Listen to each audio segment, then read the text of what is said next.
Queria, em primeiro lugar, anunciar que, a partir deste momento, há uma transmissão em direto para o canal Económico TV.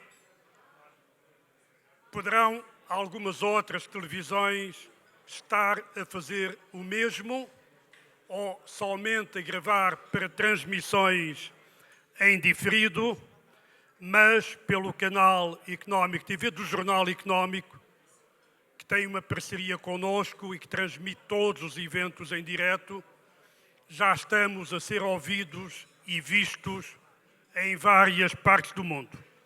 A nossa gratidão para os nossos patrocinadores, que nos ajudam a ter esta dinâmica, e muitas vezes esta dinâmica de cerca de 2, 3 eventos por mês, e muitas vezes solicitando aos nossos associados um valor de inscrição inferior àquele que temos que pagar ao hotel. E são esses os nossos patrocinadores, a quem agradecemos toda a confiança e todo o apoio.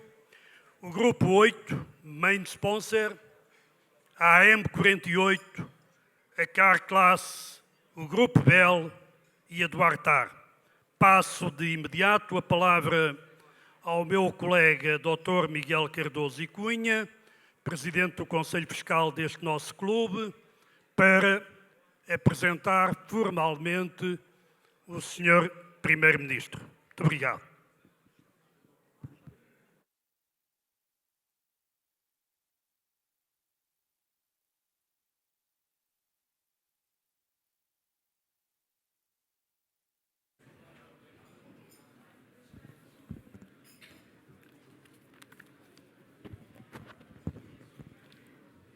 Muito boa tarde a todos.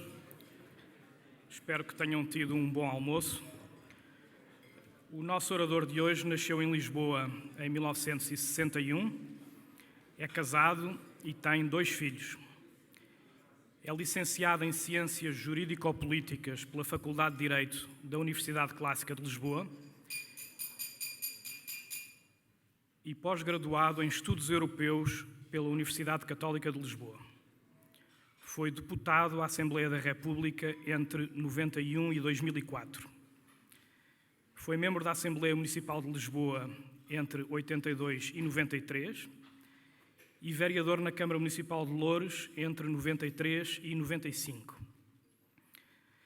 Desempenhou funções no 13º Governo Constitucional como Secretário de Estado dos Assuntos Parlamentares entre 95 e 97 e, posteriormente, como Ministro dos Assuntos Parlamentares entre 97 e 99. Foi Ministro da Justiça do 14º Governo Constitucional. Presidiu ao Grupo Parlamentar do Partido Socialista na Assembleia da República entre 2002 e 2004. Eleito deputado ao Parlamento Europeu, ali exerceu funções de vice-presidente entre 2004 e 2005. Foi Ministro de Estado e da Administração Interna entre 2005 e 2007, no 17º Governo Constitucional. Foi Presidente da Câmara de Lisboa durante 8 anos, entre 2007 e 2015. Foi eleito Secretário-Geral do Partido Socialista em novembro de 2014, cargo que exerce até hoje. É, como sabemos, Primeiro-Ministro do 21º Governo Constitucional desde novembro de 2015. Tem a palavra o Sr. Primeiro-Ministro, Dr. António Costa.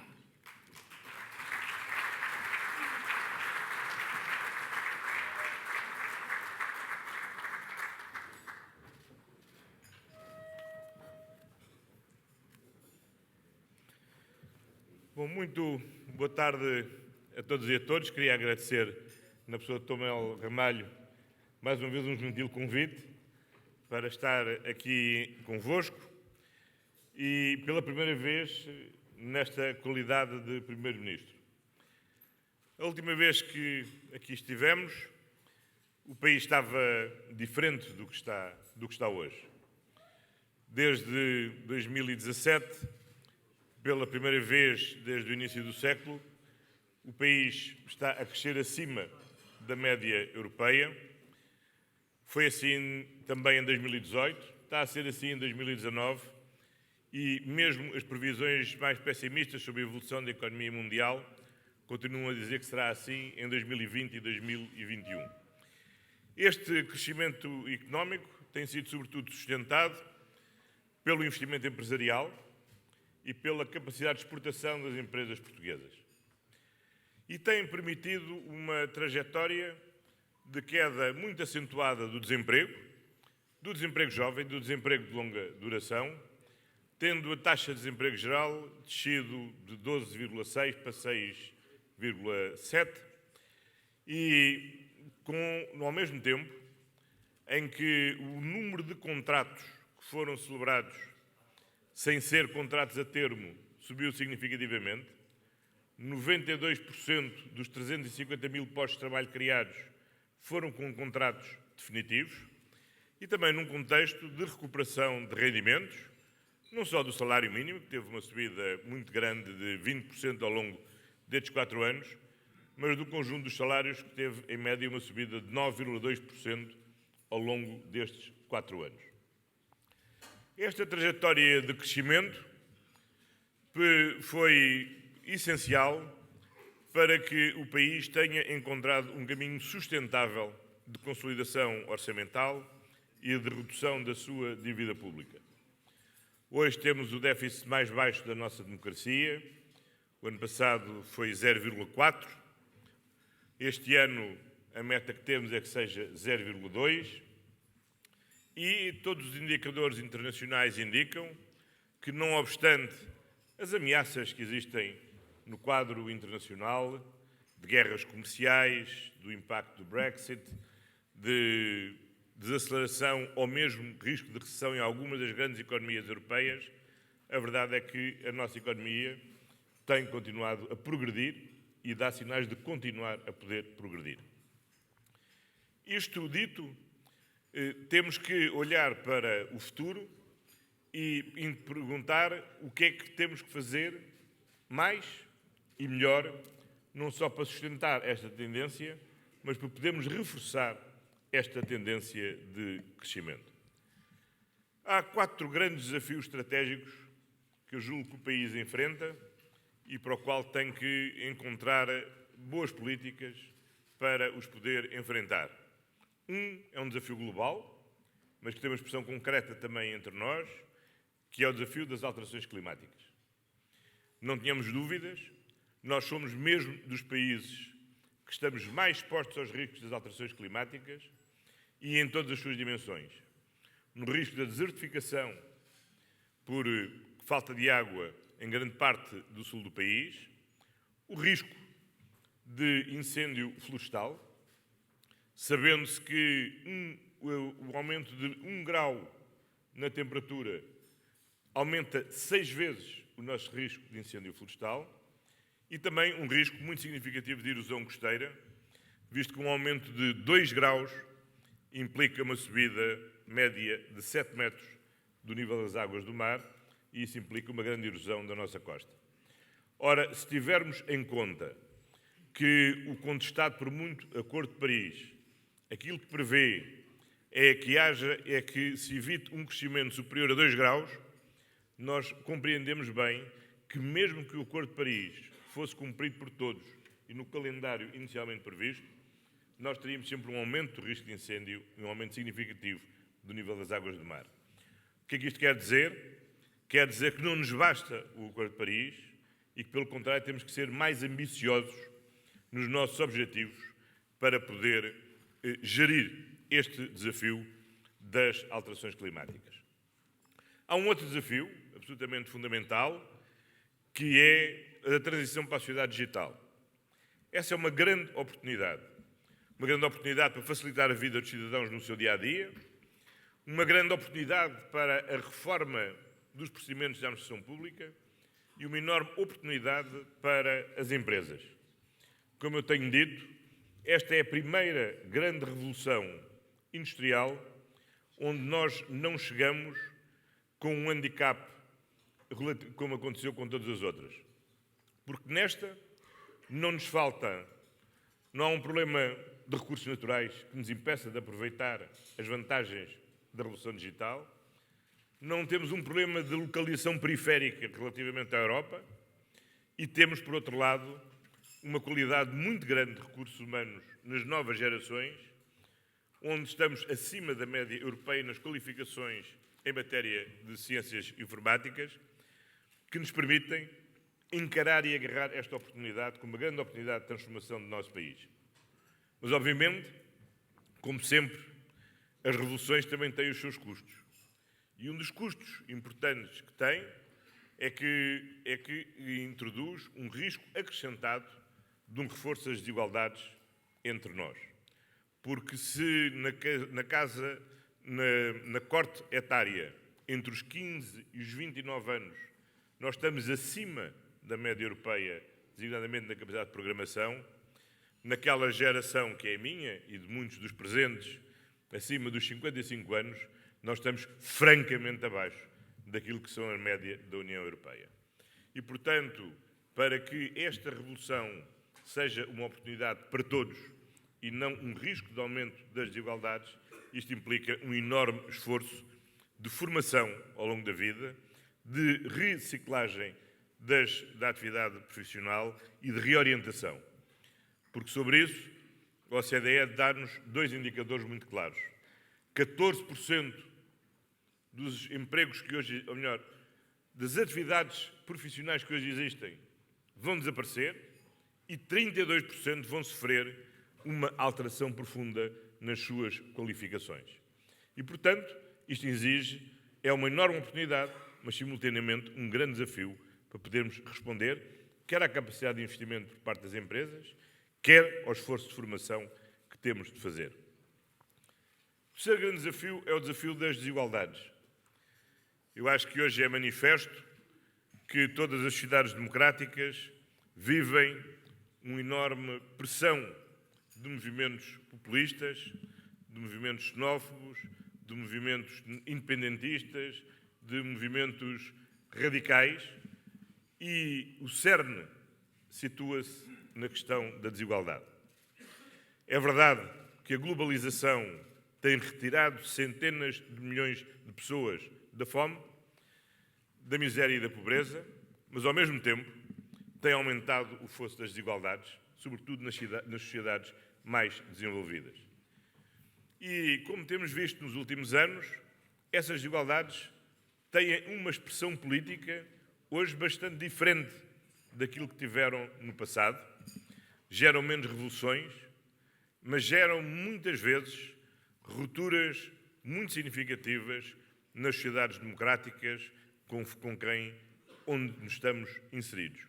E por isso esse é um desafio fundamental para reforçar a coesão da sociedade e para podermos também ter maior estabilidade ao nível das relações internacionais. E depois há um desafio que é aquele que eu hoje gostaria de falar de uma forma um pouco mais aprofundada, que tem a ver com o desafio da nossa demografia.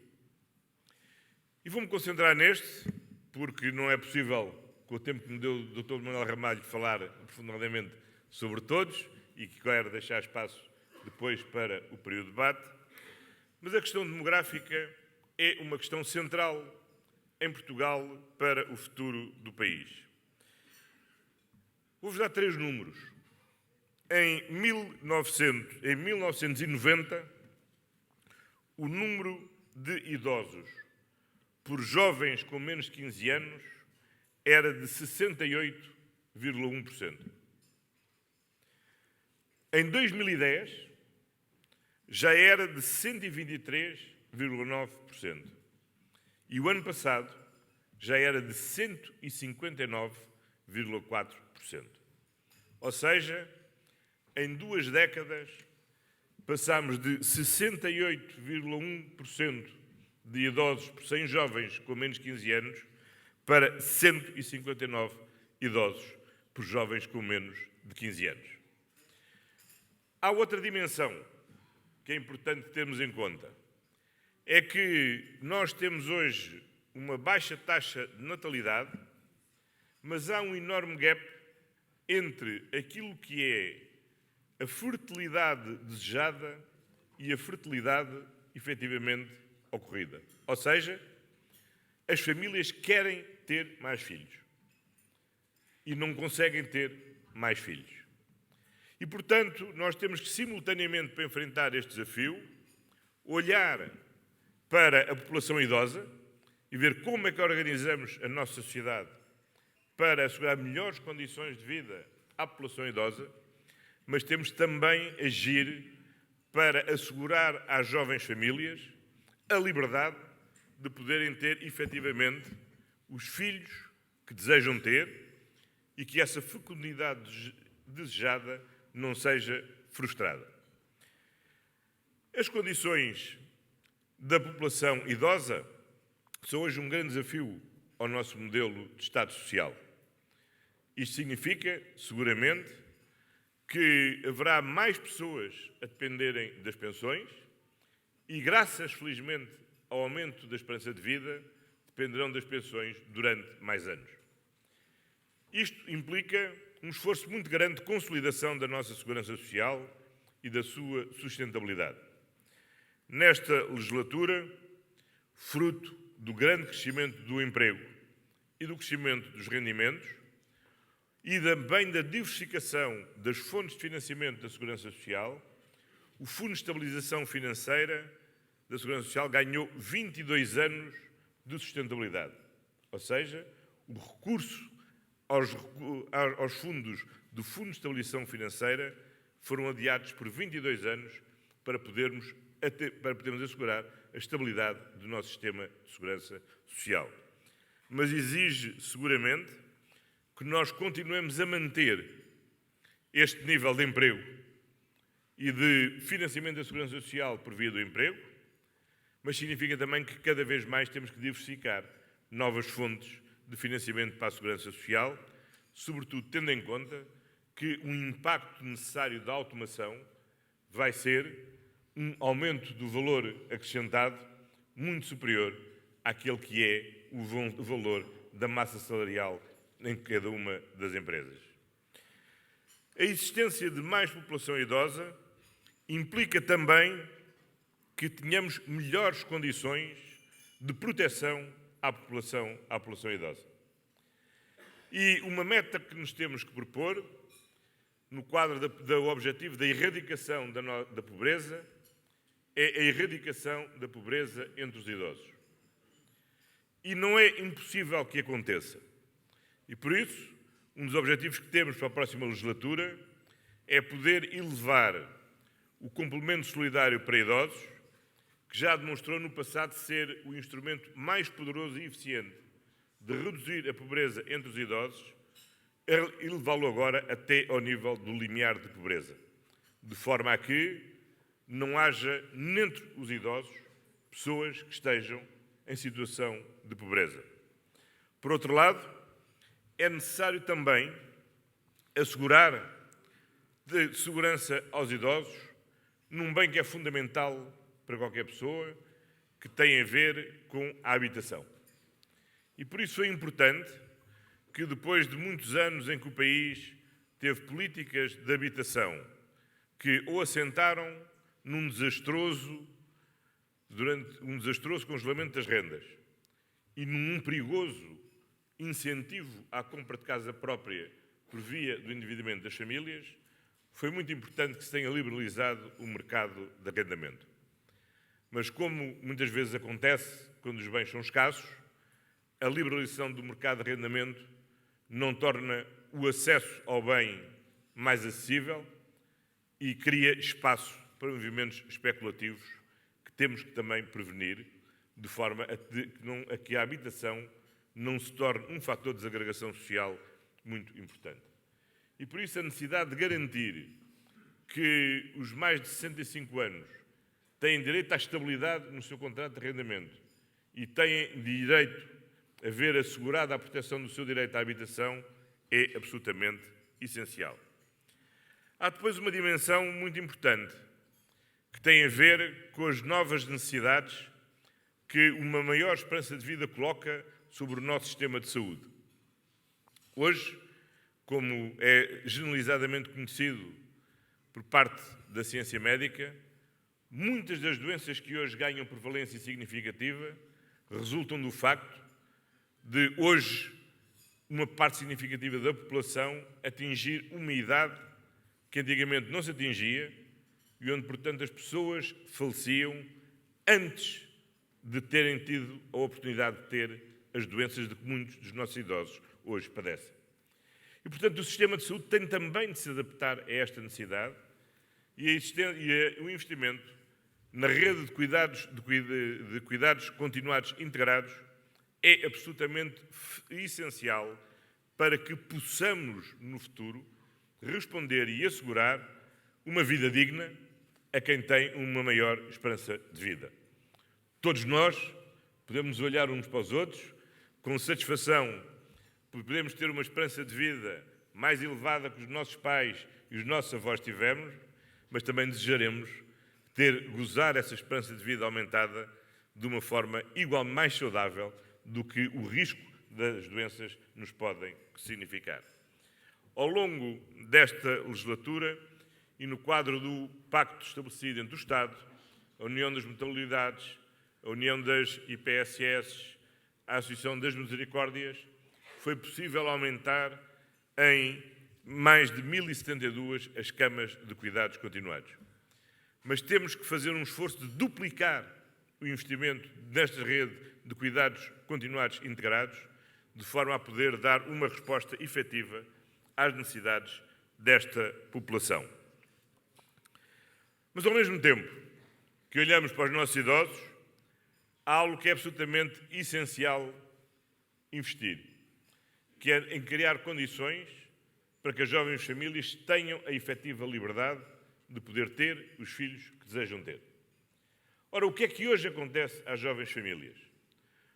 Por que razão é que cada vez adiam mais a maternidade?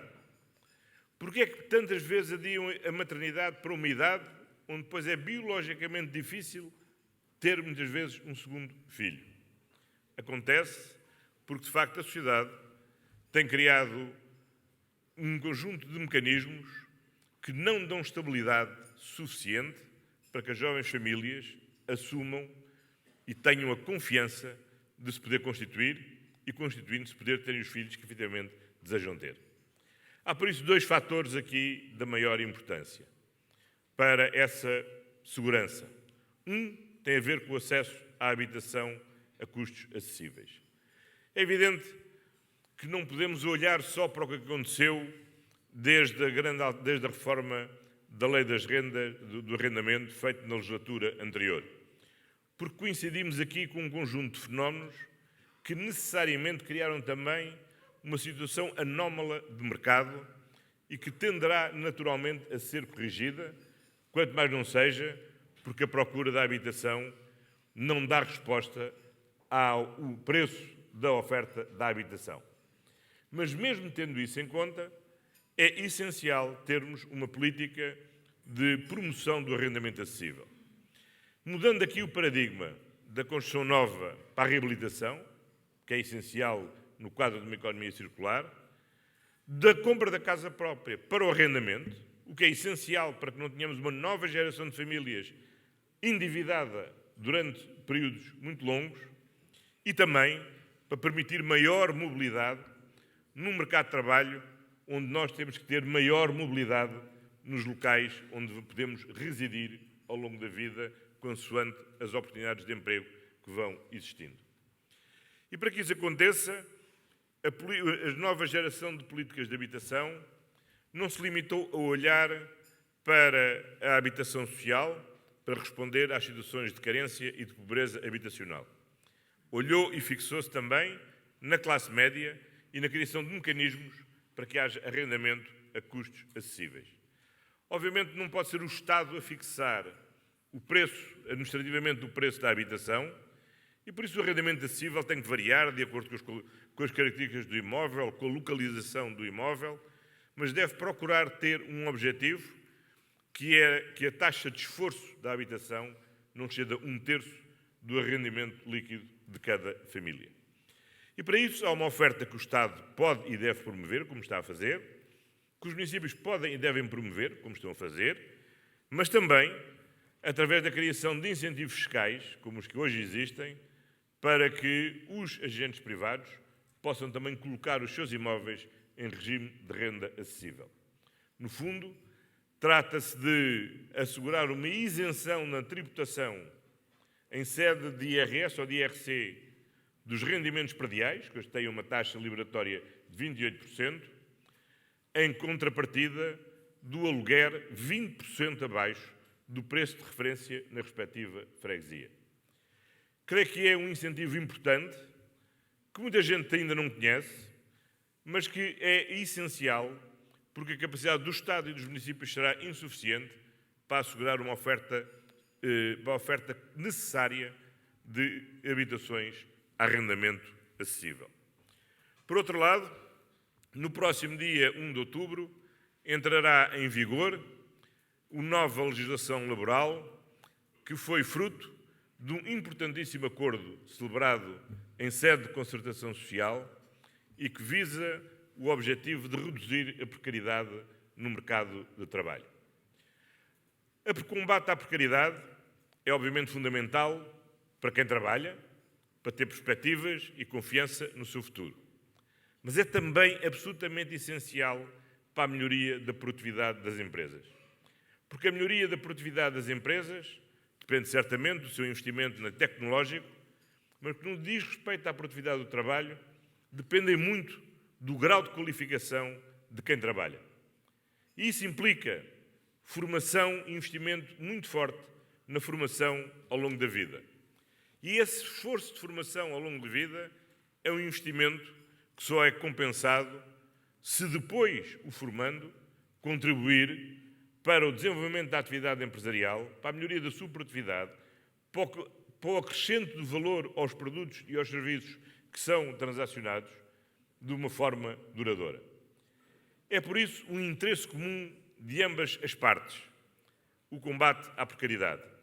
E por isso a solução encontrada em sede de concertação social, que criou boas condições para combater a precariedade, ao mesmo tempo que, ao alargar o período experimental no quadro de um contrato definitivo e já integrando nesse período experimental o tempo de estágio, dá confiança ao empregador para testar quem vai contratar, mas dá também confiança a quem é contratado de que vale a pena fazer o esforço, porque na sequência daquele período experimental, e se as coisas correrem bem, terá um contrato que será um contrato que lhe dá confiança para o seu futuro.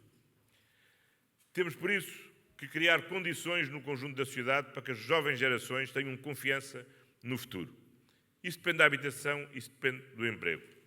Mas temos também que apoiar as jovens famílias nesta decisão de poderem ter o segundo ou terceiro filho. Há uma dimensão que tem a ver com os equipamentos, que tem a ver com a generalização de uma rede de creche, que tem a ver com a generalização do pré-escolar a todas as crianças até aos 3 anos, de forma a que as famílias encontrem uma resposta para que as crianças possam desenvolver-se também no quadro destas instituições. Mas implica também que possamos reforçar o abono de família e os apoios às crianças na idade mais baixa. Nestes últimos 4 anos, o abono de família subiu de 35 euros por mês para 150 euros por mês. E para todas as crianças entre os 12 e os 36 meses. E temos agora que fazer o esforço de alargar este nível de abono de família a todas as crianças até aos 6 anos, de forma a dar melhores condições para que as jovens famílias possam ter filhos. Em segundo lugar, introduzir uma nova prestação associada ao abono de família, que designamos complemento de creche, de 60 euros por mês, a partir do segundo filho de cada família, de forma a apoiar a frequência das creches. E temos, deste modo, de ter o conjunto destas medidas, de forma a podermos criar mais incentivos para que as jovens famílias possam ter os filhos que efetivamente desejam ter.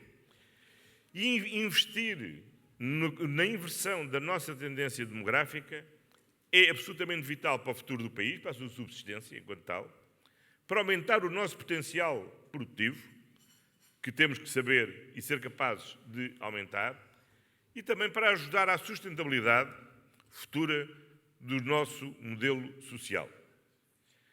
Há poucos países da Europa que já conseguiram inverter a tendência de quebra demográfica. Mas há casos, como a França ou a Suécia, que já o conseguiram fazer. E, portanto, isto significa que não é impossível invertermos esta tendência demográfica.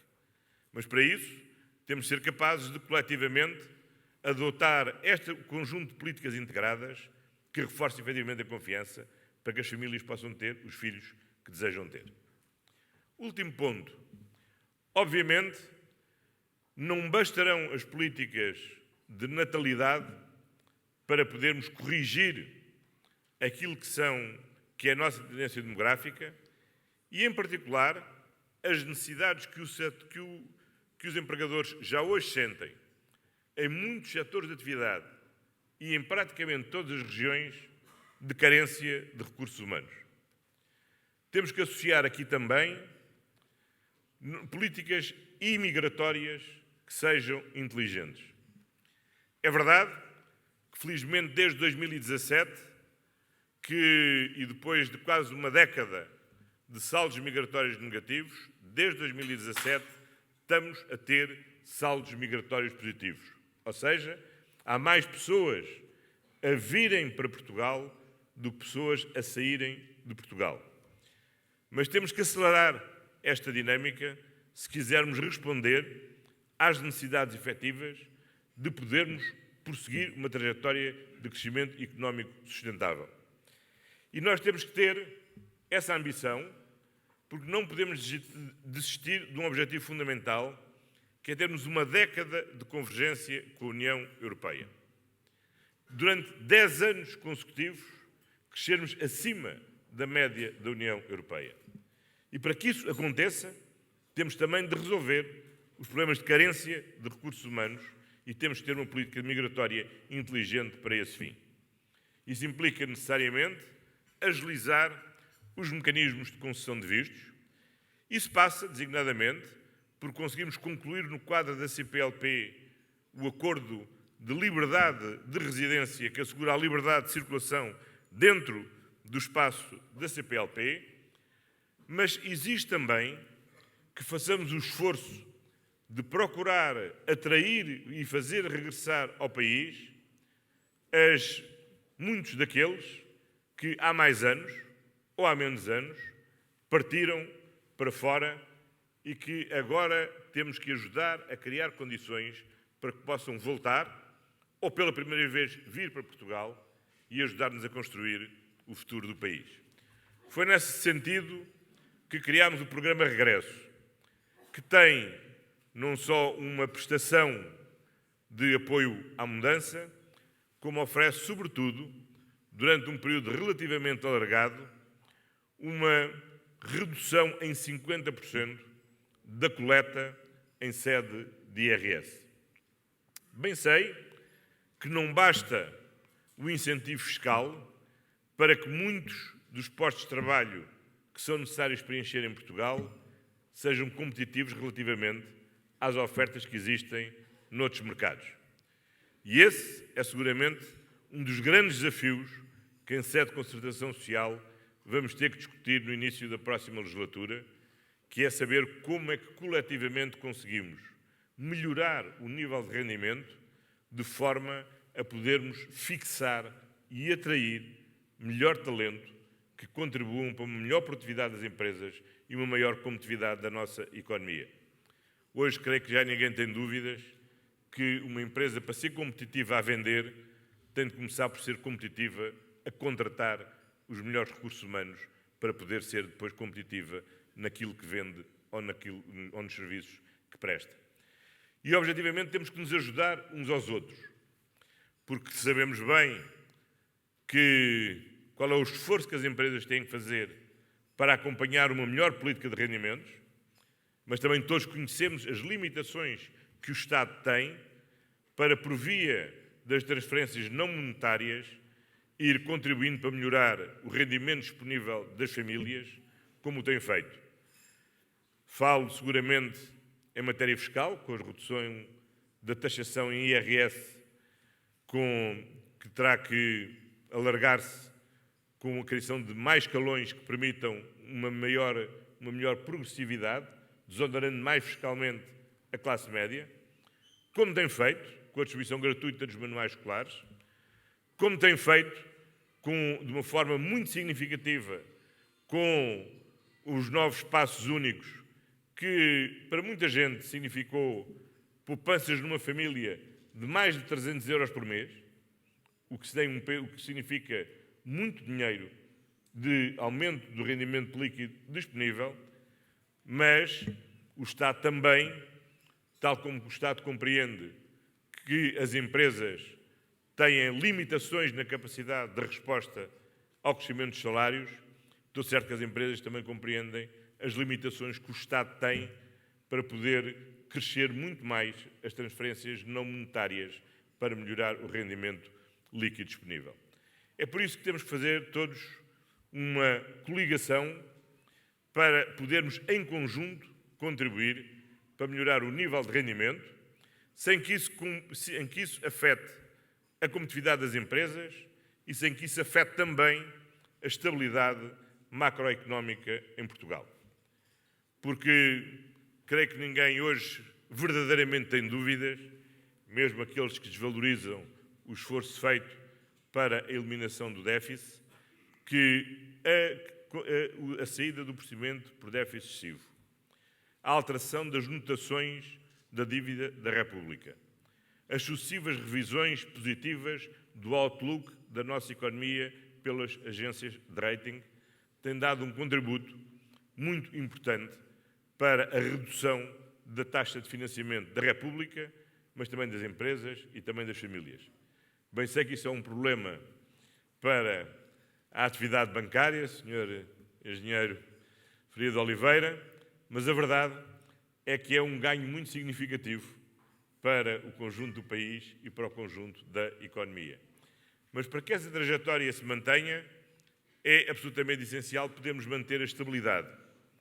E não falo só da estabilidade política, falo sobretudo da estabilidade das políticas, de modo a que possamos, de um modo sustentado, sem rupturas sociais, manter prolongadamente um ciclo de saldos primários positivos, que nos permitam continuar a reduzir o valor da dívida, o montante da dívida pública no conjunto do produto interno bruto, e depois deste ano chegarmos aos 118%, não podemos deixar de ter um objetivo muito claro de chegar ao final da próxima legislatura com a nossa dívida abaixo dos 100% do produto interno bruto. E isto é tão mais necessário quanto este cenário de ameaças internacionais exigem que nós não estejamos numa situação de desproteção no caso indesejado de haver alguma crise. Mas, pelo contrário, se esse cenário surgir, nós possamos estar nas melhores condições financeiras, orçamentais e económicas para poder enfrentar essa situação. Bom, vou-me calar, se não há tempo para as perguntas. E queria terminar dizendo, mais uma vez, muito obrigado ao International Club e ao Dr. Manuel Ramalho por este convite, a oportunidade que me deram de poder desenvolver um dos temas que eu creio que é crucial para o futuro do país, que tem a ver com a inversão da nossa tendência demográfica e, naturalmente, agora estou totalmente disponível para responder, desde que saiba, às perguntas que me queiram colocar. Muito obrigado a todos pela vossa atenção.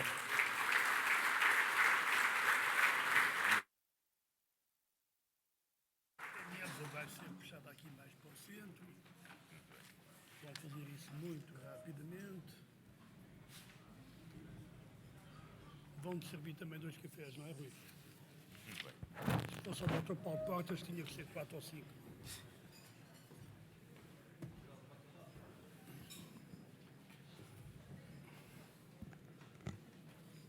Nós tentamos... É uma busca permanente. A busca da excelência.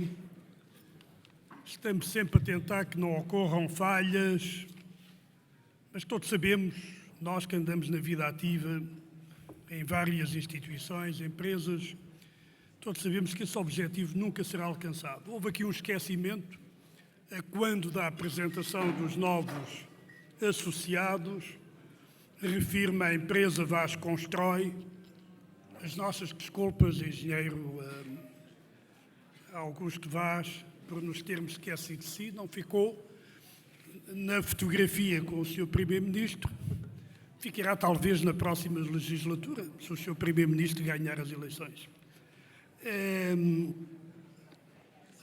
Outra tradição que ainda não está cumprida é agradecer às embaixadas, aos senhores embaixadores, aos diplomatas aqui presentes, e eu vou fazê-lo por ordem alfabética. Austrália, Angola, Bélgica, Emirados Árabes Unidos, Espanha, Hungria, Japão, Luxemburgo, Polónia, República da Argentina, República da Colômbia, República da Coreia, República de Cuba. Muito obrigado, Sra. Embaixadora, pelos charutos que enviou para a mesa da presidência. E já agora, Sra. Embaixadora, deixe-me dizer-lhe que foi exatamente no evento do nosso clube que um antecessor, era uma antecessora, a embaixadora Joana Tablada de la Torre, Joana Tablada de la Torre, antes da reconciliação com os Estados Unidos, foi exatamente o nosso clube que, pela primeira vez, depois de muitas décadas de interrupção, na mesma mesa tivemos um embaixador dos Estados Unidos e a embaixadora de Cuba. Foi um momento importante na história, na vida deste clube. E República Popular da China. Muito obrigado, Sr. Embaixador, também, por estar connosco. Vamos abrir o debate. Nós temos quase 300 pessoas na sala. Vamos ter que terminar às 15 horas. Portanto, eu pedia, mais do que nunca, que quem tiver alguma questão para colocar, que faça o favor de colocar o braço no ar, de forma bem visível, e que seja muito sucinto na colocação dessa questão. Temos o engenheiro Henrique Sá Nogueira, o nosso associado, engenheiro Henrique Sá Nogueira, na Mesa Brasil. Ana, a Mesa Brasil é aí. Senhor engenheiro, pedi-lhe que fosse muito, muito breve. Vamos tentar. Está ligado, está ligado. Está ligado. Tente. Tentando ser muito rápido, o que é difícil para mim. Eu gosto sempre de enquadrar as questões, mas não vai ser possível. Sr. Primeiro-Ministro, muito obrigado por se dispor a ouvir... A qualidade de som é que não está muito boa. Para se dispor a ouvir o que este cidadão insignificante tem para dizer. Sr. engenheiro, só um bocadinho, desculpe. Sim. A AVBox está aqui a tentar afinar a qualidade de som, porque não o estão a ouvir bem. Falta de prática. Por favor. A questão que quero trazer relaciona-se com o primeiro desafio que o Sr. Primeiro-Ministro aqui referiu, das alterações climáticas. E é o problema gravíssimo dos incêndios florestais em Portugal, porque não é só a Amazónia que nos deve preocupar os nossos. Nós também temos aqui um pulmão regional e que temos que preservar. As consequências dos incêndios vão muito para além das vidas que infelizmente por vezes se perdem, e mesmo quando elas não se perdem, há prejuízos enormes. Eu queria só aqui referir três aspectos que... Sr. engenheiro, pedia-lhe mesmo que fosse diretamente à questão. Okay. Três aspectos nunca são referidos. Até porque o som não está bom. Os incêndios florestais são uma fonte gigantesca de poluição atmosférica, são uma fonte gigantesca de calor, aquecimento global, e são uma causa gigantesca de consumo de água que seria escusado. As medidas que têm vindo a ser tomadas, quanto a mim, são totalmente ineficazes e eu tinha 2 sugestões de medidas, só 2, que queria apresentar aqui, tenho essa ousadia e queria pedir ao Sr. Primeiro-Ministro que as comentasse. A primeira é o seguinte, na medida em que eu estou convencido que os fogos florestais são o resultado de uma máfia que existe e que ganha dinheiro ilegalmente com os fogos florestais, penso que só há 2 coisas a fazer. Uma é uma vigilância no local, com equipas, milhares de equipas no local, no chão, no solo, a vigiar as florestas de norte a sul e de leste a oeste, custe o que custar, porque o que se gasta anualmente é brutal e vale a pena gastar dinheiro na prevenção e, neste caso, na vigilância, porque as máfias gostam de ganhar dinheiro, mas não gostam de ser descobertas e, portanto, seriam um Sr. Engenheiro, tem que concluir, por favor. A segunda, e acabo já, é, por mesmo motivo, a Polícia Judiciária lançar uma investigação ao problema dos incêndios. Eu tenho a certeza que a Polícia Judiciária, que tem muita competência, se o fizer, consegue, pode levar 1, 2, 3 anos, mas temos que conseguir identificar quem é, trazê-los à justiça e puni-los, e só assim é possível diminuir drasticamente o problema dos fogos florestais. Muito obrigado. Muito obrigado. Muito obrigado, Sr. Engenheiro. Muito obrigado. É a primeira vez também que isto nos acontece. E a empresa é a mesma, trabalhamos convosco, com a AVBox, há muitos anos. Se o som continuar assim, se não tiver solução, eu vou pedir aos intervenientes que façam o favor de se levantar à mesma e que falem em voz alta, sem este som terrível, ensurdecedor, que nos incomoda a todos. Como? É afastar. Não deve ser só isso, porque há pessoas, e eu sou uma delas, que fala muito em cima do microfone. Mas ok, há outro microfone ali em cima da mesa. Eu penso que sim. O engenheiro Sá Nogueira é que estava muito em cima do microfone. Sr. Primeiro-Ministro, conseguiu entender? Aceita responder com mais 2 questões depois? Exatamente, exatamente. Meus senhores, por favor, têm que ser mesmo diretos à questão, porque senão eu peço para desligarem o microfone. Desculpem, mas Sr. Juiz Desembargador Eurico Reis, na mesa Europa. Para ser curto, não vou fazer uma segunda pergunta que estava implícita na primeira. O Sr. Primeiro-Ministro sabe melhor do que eu que para nós termos um crescimento... Sr. Doutor, um pouquinho mais alto, se for possível. Pronto, okay. Obrigado.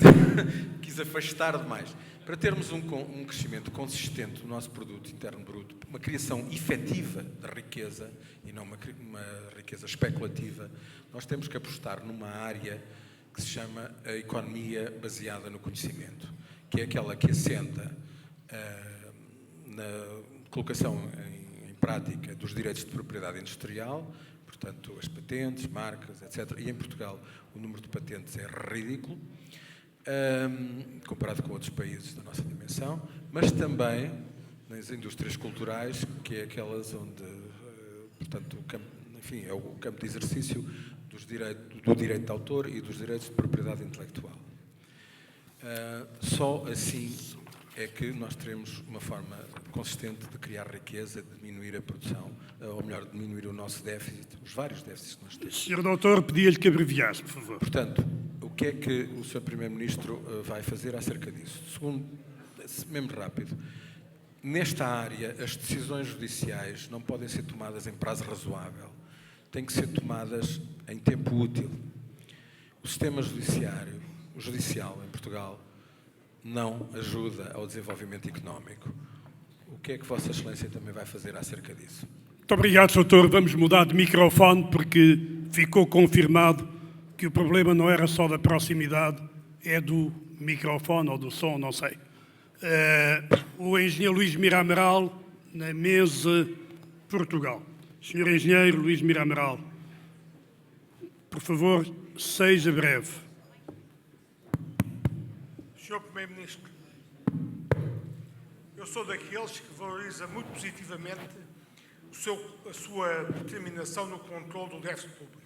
E digo sua porque sei da minha experiência governativa o quão é importante para o Ministro das Finanças o apoio político do Primeiro-Ministro. Mas a minha questão tem a ver com o crescimento económico. O Sr. Primeiro-Ministro diz uma afirmação que é factualmente correta. Nós estamos a crescer mais que a média europeia, mas é preciso perceber que isso acontece porque grandes países como a Itália, a Alemanha e a França estão a crescer muito pouco ou estão a crescer até negativamente ou com essa ameaça. E se formos ver o crescimento, se formos ver o PIB per capita de Portugal em relação aos países do leste europeu, todos os anos há um país do leste europeu que nos ultrapassa. Portanto, nós corremos o risco, em poucos anos, de sermos, em termos de PIB per capita, um dos mais pobres da Europa. E por isso eu pergunto se a sua afirmação, que é factualmente correta, não traduz, no fundo, pouca ambição da sociedade portuguesa para ser um país rico no contexto europeu. Muito obrigado, Engenheiro Luís Mira Amaral. O Sr. Primeiro-Ministro aceita responder agora e depois veremos se temos ou não temos mais tempo. Podemos continuar, mas somente para mais uma ou duas questões, e infelizmente. Uma mão no ar, onde é que está? Não há? Não há. Tem a palavra, Sr. Primeiro-Ministro.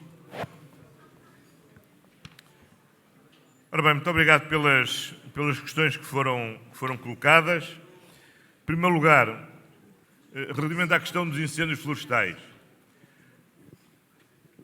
Infelizmente, acho que as causas dos incêndios florestais são bastante mais complexas e os estudos, aliás, da Polícia Judiciária indicam que a generalidade dos incêndios florestais não têm por origem crimes dolosos ou criminalidade organizada, mas a esmagadora maioria resultam de comportamentos negligentes ou de crimes dolosos que têm pouco a ver com máfias e têm mais a ver com situações passionais. A Polícia Judiciária tem desenvolvido um grande esforço no reforço da sua investigação. Ainda nos últimos dias fez uma série de prisões de suspeitos do crime de fogo posto dos incêndios que têm ocorrido nos últimos dias e tem-se reforçado muito a vigilância, quer por parte da GNR, quer por parte das próprias Forças Armadas. E, sobretudo, tem-se vindo a desenvolver um corpo muito importante de vigilantes da natureza, de agentes na área do Ministério do Ambiente, com presença no terreno para vigiar as situações. E foi introduzida uma medida legislativa que infelizmente está a ser pouco aplicada, mas que é de grande eficácia, que é permitir para os pirómanos recorrentes a aplicação de prisão domiciliária preventiva durante todo o período de maior risco de incêndio. Essa é uma medida absolutamente essencial, porque são genericamente conhecidos pelas autoridades e pelo sistema judiciário e, portanto, a sua retenção é fundamental. Agora, a chave para nós reduzirmos o risco de incêndio florestal num contexto em que a variável temperatura se vai sempre e se cura, vai aumentar, é podermos fazer duas coisas da maior importância. Em primeiro lugar, termos que devolver escala económica à exploração florestal. Um dos grandes problemas, o problema central da nossa floresta é que temos um predomínio de um ultraminifúndio, muitas vezes abandonado, em que a rentabilidade da sua exploração pelos proprietários não permite fazer a limpeza e a manutenção e os afastamentos e as faixas de proteção que são essenciais, e por isso foram criados quer instrumentos de fundos financeiros, quer incentivos fiscais importantes para que haja uma intervenção de dimensão empresarial com escala suficiente para a valorização da floresta. Se compararmos o que é a área ardida e o número de ignições nas áreas geridas para a AFOCELCA, que é a Associação das Empresas da Celulose, com o que acontece no resto do país, fica muito claro que uma floresta gerida à escala empresarial e com dimensão económica, o risco de incêndio é ínfimo comparado com o que acontece na floresta em geral. E essa é a transformação muito mais importante que nós temos de conseguir fazer. Em segundo lugar, nós temos que ordenar o espaço florestal. Hoje, no território urbano, todos temos consciência que não basta sermos proprietários de um terreno para podermos lá construir o que entendermos. Podemos construir o que, de acordo com o PDM, ou o plano de urbanização, ou o plano pormenor, lá podemos construir. Ou podemos construir um prédio de 20 andares, ou um prédio de 5 andares, ou só uma moradia, ou podemos mesmo não poder construir nada. Ora, esta lógica tem que também existir no mundo rural. Não se pode plantar aquilo que se quer. E por isso a aprovação do conjunto de planos regionais de ordenamento da floresta é fundamental. Porque nós temos de manter uma floresta de eucaliptos, nós temos de manter uma floresta de pinheiros, mas temos que a enquadrar e diversificar num sistema de mosaicos onde hajam não só as faixas de proteção, mas haja sobretudo também outras árvores autóctones e resilientes ao fogo que permitam diminuir significativamente o risco de incêndio que nós temos. E isto é uma tarefa nos qual nos temos que concentrar durante a próxima década, com toda a força e com toda a energia, porque não vale a pena termos a ilusão que são mais meios aéreos, ou mais bombeiros, ou mais profissionais, ou menos voluntários que vão resolver o problema.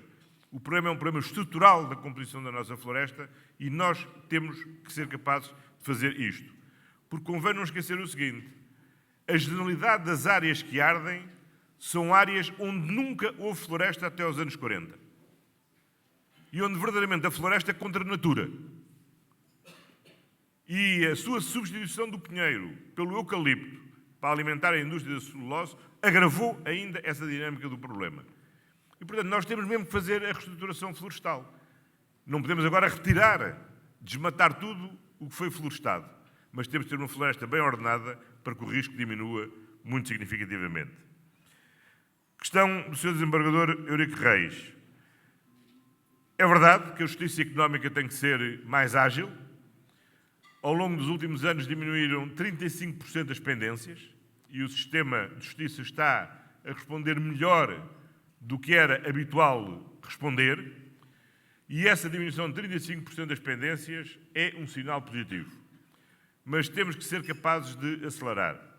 Agora, todos os juristas têm que refletir no seguinte: como é que iremos conseguir tornar o processo efetivamente mais ágil se continuarmos a acarinhar este amor da nossa cultura jurídica pelas regras processuais, onde os tribunais hoje já decidem menos a questão de fundo e consomem muitíssimo mais tempo a consumir uma miríade de questões processuais. Eu, há muitos anos, quando era Ministro da Justiça, visitei um tribunal na Suécia e pedi para ver os processos. E eles trouxeram assim, uma coisa que tinha aí 4, 5 páginas.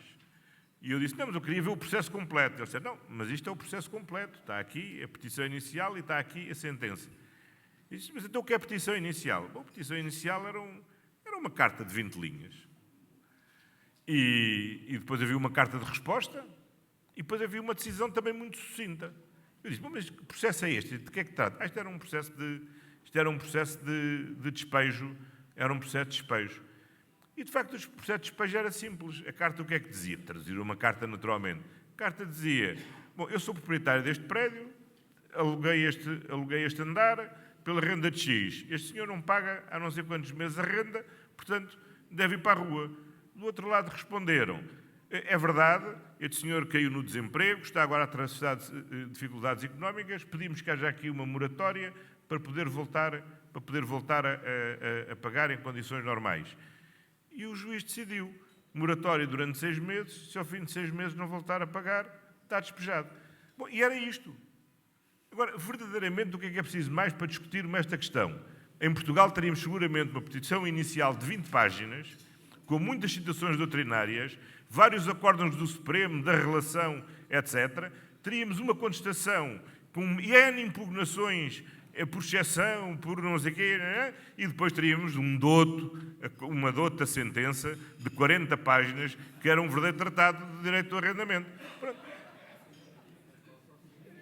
Vamos lá ver, eu também sou jurista. Agora há uma coisa sobre a qual eu não tenho dúvidas. Nós bem podemos mudar as leis, mas enquanto a nossa comunidade jurídica, na qual me incluo, não fizer a mudança do chip, nós não vamos lá. A minha esperança é que um dia haja um engenheiro que tome conta do Ministério da Justiça e elabore o Código Civil.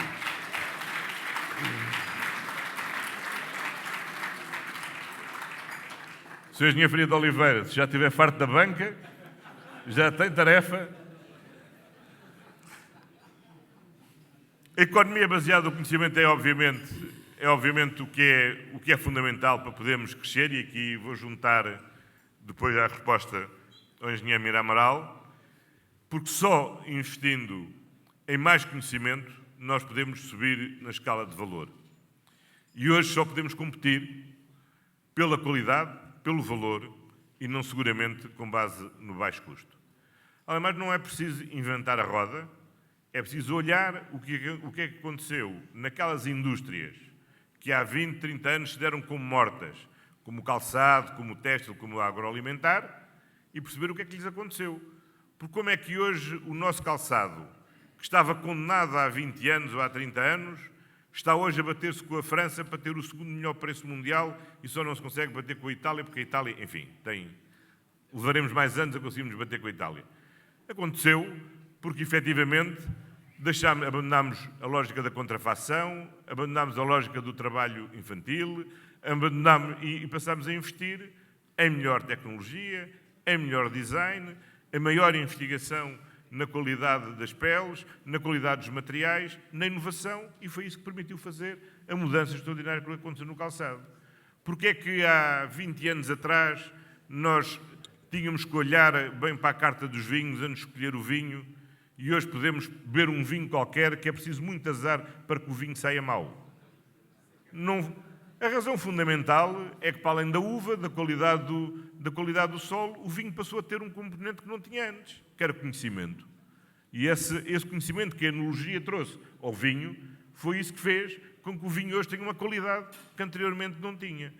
E é esse esforço que nós temos que fazer em todos os setores. E para isso nós temos que investir no nosso sistema educativo, nós temos que investir muito significativamente na investigação em matéria de ciência, temos que investir na transferência do conhecimento dos centros de produção de conhecimento, universidades, politécnicos, para as empresas.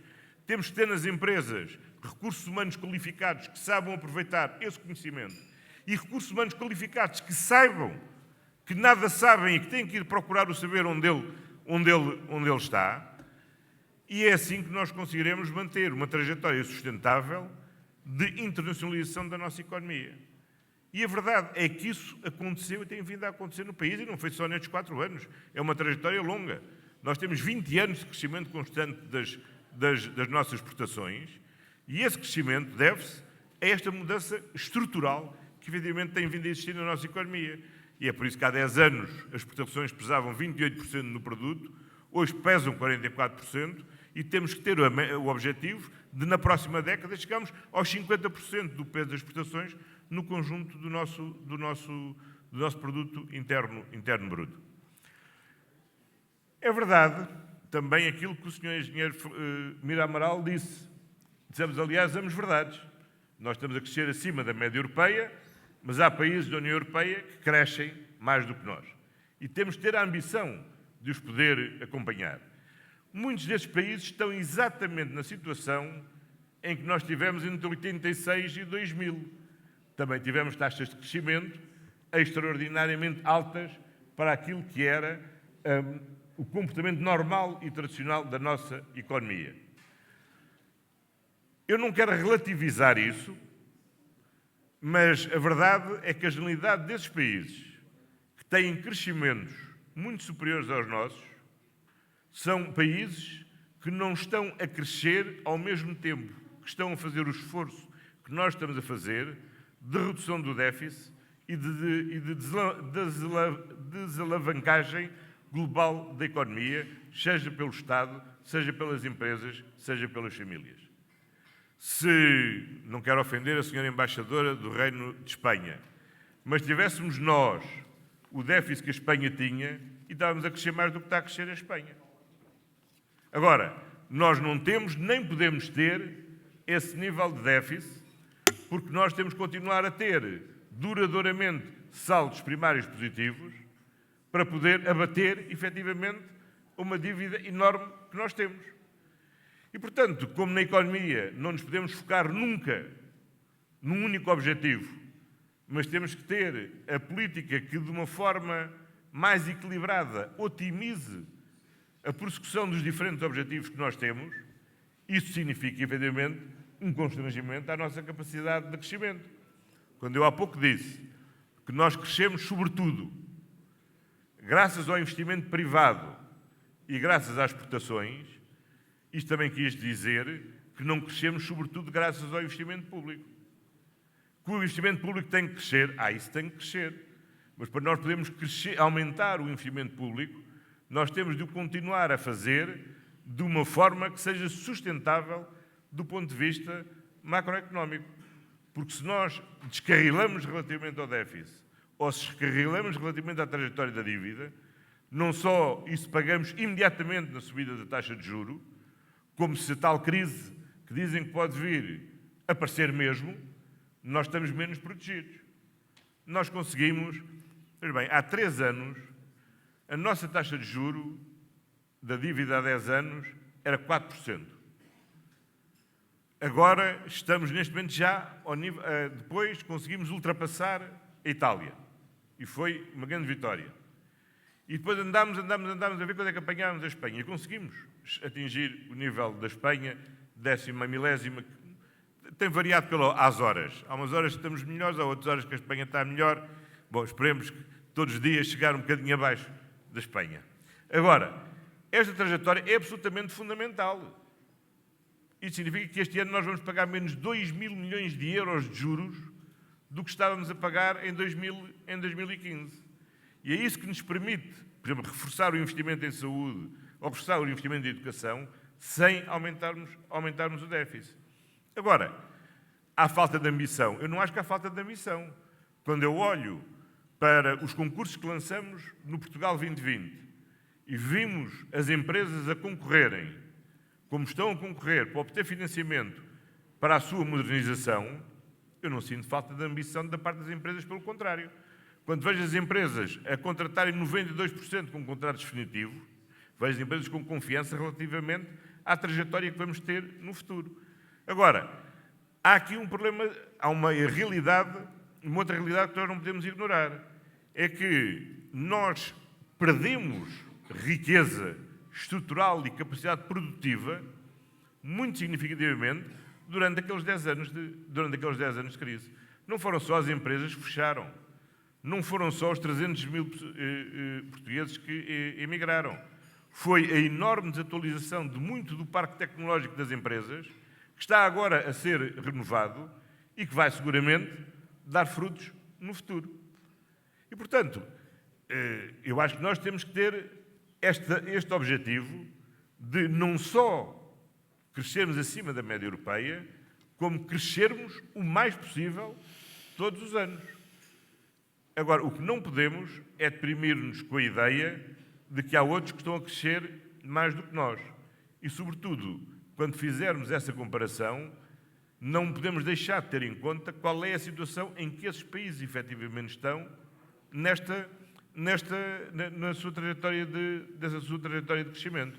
E há uma coisa que lhe digo, não há nenhum país que tenha feito um esforço de redução do déficit da dívida como Portugal tem feito ao longo destes anos, com os níveis de crescimento que Portugal tem tido. Pelo contrário, todos os fizeram este esforço, fizeram-no com uma quebra muito significativa do crescimento e muitos em situação de recessão. E, portanto, nós temos que prosseguir com esta ambição de se crescer sempre acima da média europeia para recuperarmos a convergência. Depois, e com isto termino, há algo que nós não podemos nunca desvalorizar. A razão pela qual o comportamento da economia portuguesa teve uma alteração radical depois do período de ouro entre 86 e 2000, e depois de 2000 para cá, tem a ver com a dificuldade que a nossa economia teve a ajustar-se ao triplo choque competitivo que constituiu a entrada da China no mercado global, a entrada dos novos países do leste na União Europeia e a nossa adesão ao euro. O euro foi um grande ganho, mas foi também uma enorme pressão sobre a nossa competitividade. A nossa adesão ao euro significou qualquer coisa como uma revalorização 20 vezes do valor do escudo. E, portanto, uma economia que várias vezes recuperou a sua competitividade por via da desvalorização, teve de um dia para o outro uma revalorização de 20 vezes relativamente na sua moeda. Eu, com isto, para ficar já claro, não tenho nenhuma angústia quanto à participação no euro e é absolutamente essencial participarmos no euro. Agora, precisamos que o euro e a União Económica e Monetária seja efetivamente completada. Porque se não for completada, o euro, de facto, será muito desigual. Ajudará muito à concentração e à melhoria da competitividade da Alemanha e dos países satélites da Alemanha, satélites, não é, do ponto de vista político, cuja economia é satélite da economia alemã, e continuará a depauperar todos os países, sobretudo os países periféricos do Sul. Ora, isso implica que todo o programa de conclusão da União Económica e Monetária seja efetivamente prosseguido e concluído, desde uma capacidade orçamental da zona euro, porque não há nenhuma União Monetária que não tenha uma capacidade orçamental, que completar a União Bancária, porque se não a completarmos a União Bancária, isso continuará a penalizar fortemente a nossa banca, que é um instrumento fundamental para assegurar o financiamento geral da economia, e, portanto, tenho esperança que esta nova Comissão Europeia e neste novo ciclo seja possível cumprir efetivamente o calendário que está estabelecido, quer para a aprovação até ao final do ano da capacidade orçamental da zona euro, na sua função de financiar os investimentos para a convergência, quer o calendário que também está previsto para concluir a União Bancária. Essa é uma tarefa muito difícil, porque há muitos países que são absolutamente contra, mas esse é um grande debate político e a grande batalha política que temos nos próximos anos para travar no quadro da União Europeia. E, felizmente, há consciência de algo que todos começam a ter, é que essa conclusão da UEM é fundamental ser feita antes de uma próxima crise económica. Porque não podemos voltar a correr o risco que vários dos Estados-membros correram e que acaba por ser também altamente penalizador por aqueles que se julgam ao abrigo da crise. Muito obrigado.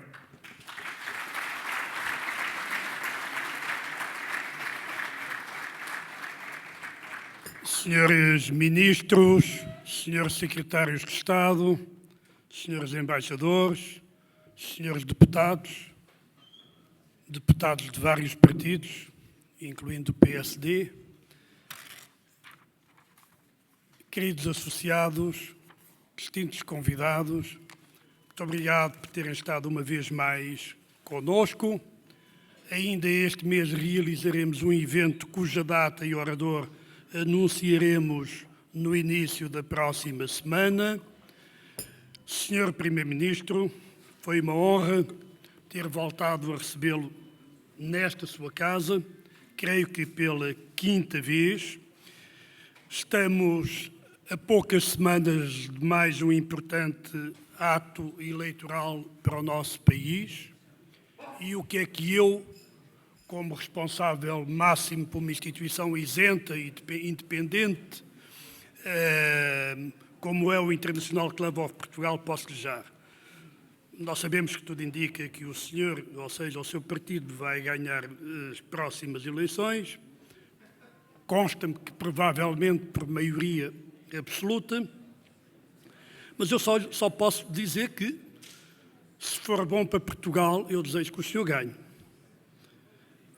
Nunca tinha recebido o nosso cartão de sócio honorário, não tínhamos esta tradição nas suas outras vindas cá, hoje vamos recebê-lo, a partir de agora ainda é mais um de nós, é uma honra para o nosso clube tê-lo como mais um de nós e depois acompanhá-lo aí à saída, penso que ainda vai prestar declarações à comunicação social. Já disse. Ah, não? Então eu Muito obrigado a todos, muito obrigado à comunicação social. Muito obrigado. Até breve.